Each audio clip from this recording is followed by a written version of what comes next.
पुत्रदा एकादशी व्रत कथा। द्वापर युग के आरंभ में महिष्मति नाम की एक नगरी थी, जिसमें महिजित नाम का राजा राज्य करता था।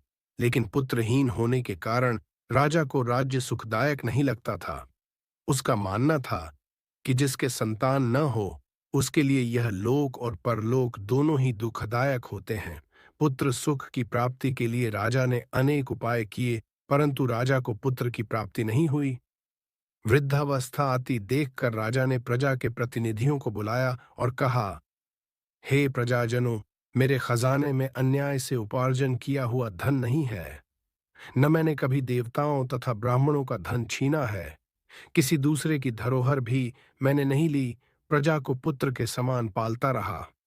मैं अपराधियों को पुत्र तथा बांधवों की तरह दंड देता रहा।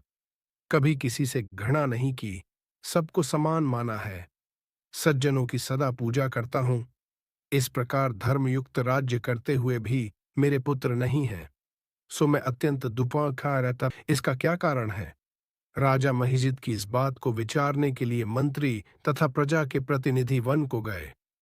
वहां बड़े बड़े ऋषि मुनियों के दर्शन किए। राजा की उत्तम कामना की पूर्ति के लिए किसी श्रेष्ठ तपस्वी मुनि को देखते फिरते रहे।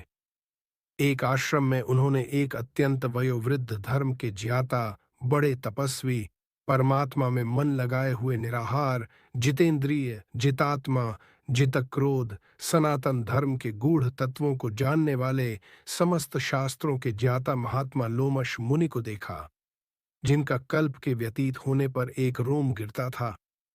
सबने जाकर ऋषि को प्रणाम किया। उन लोगों को देखकर मुनि ने पूछा कि आप लोग किस कारण से आए हैं? संदेह मैं आप लोगों का हित करूंगा।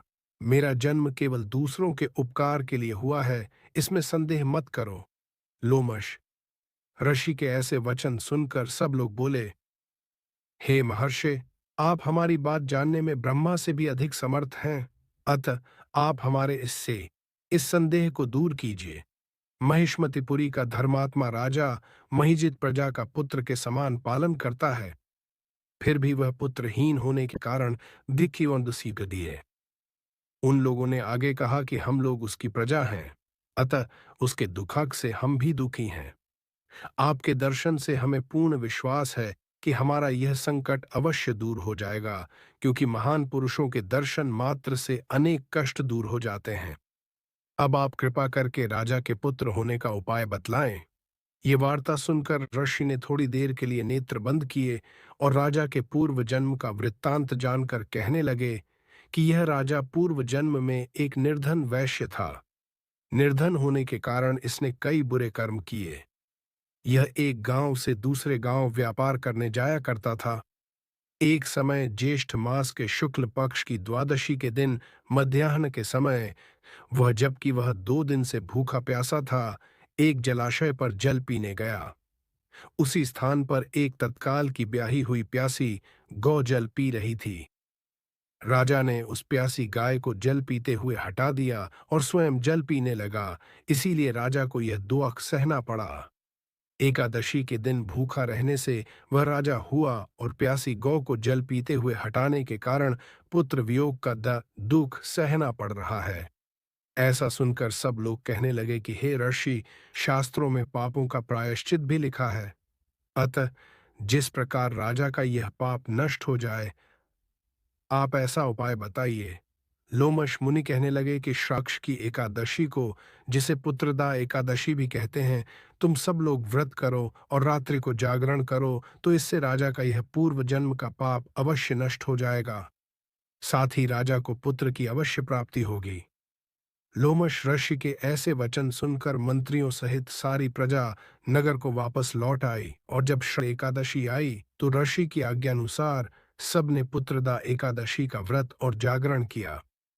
इसके पश्चात द्वादशी के दिन इसके पुण्य का फल राजा को दिया गया। उस पुण्य के प्रभाव से रानी ने गर्भ धारण किया और प्रसव काल समाप्त होने पर उसके राज के एक बड़ा तेजस्वी पुत्र उत्पन्न हुआ। इसलिए हे राजन, इस श्रावण शुक्ल एकादशी का नाम पुत्रदा पड़ा। अतः संतान सुख की इच्छा हासिल करने वाले इस व्रत को अवश्य करें। इसके महात्म्य को सुनने से मनुष्य सब पापों से मुक्त हो जाता है और इस लोक में संतान सुख भोग कर परलोक में स्वर्ग को प्राप्त होता है। जय श्री हरि। AUM जय जगदीश हरेश।